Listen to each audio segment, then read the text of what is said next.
And the title of this session, are we ready for a new world order?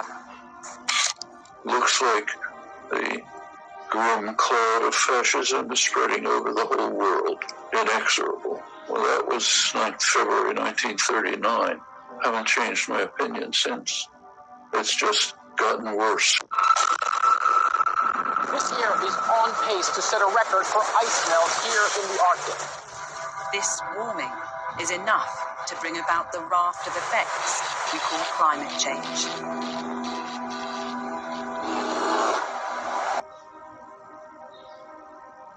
Kelly, this is moving very slowly, but it is potentially the biggest change to money since, I don't know, currency consolidation after the Civil War. So we're watching it very carefully. Yeah, a huge step for mankind.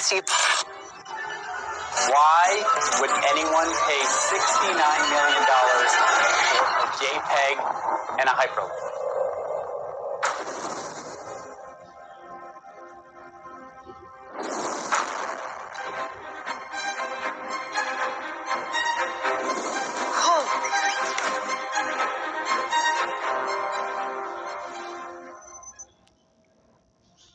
Well, the organizers here are nothing if not ambitious. This is, I think you will agree, a daunting subject for discussion at just after 9 a.m.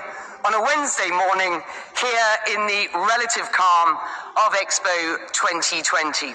But tackle it we must, because I believe what is clear is that we have hit an inflection point. We are certainly living in a unique age of uncertainty and volatility in global affairs. Our hosts for this essential summit understand that it's only through international cooperation that we can reverse the devastation caused by man-made climate change. Under Trump, they abandoned minutes, moved to seconds, 100 seconds to midnight.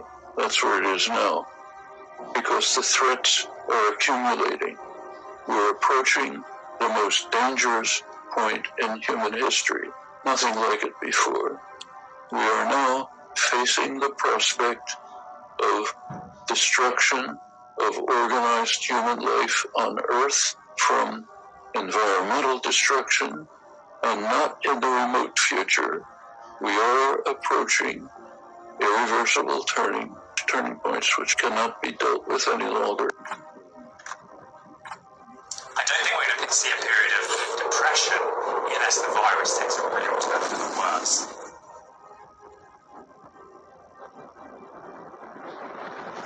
It may not be as serious as a depression.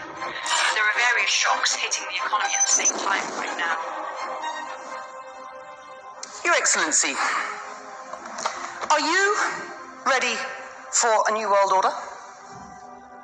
And so I think we have to go deeper. And it's not about the U.S. versus China. It's about what underpins a world order is always the financial system. I was very privileged. My father was an advisor to Nixon when they came off the gold standard in '71.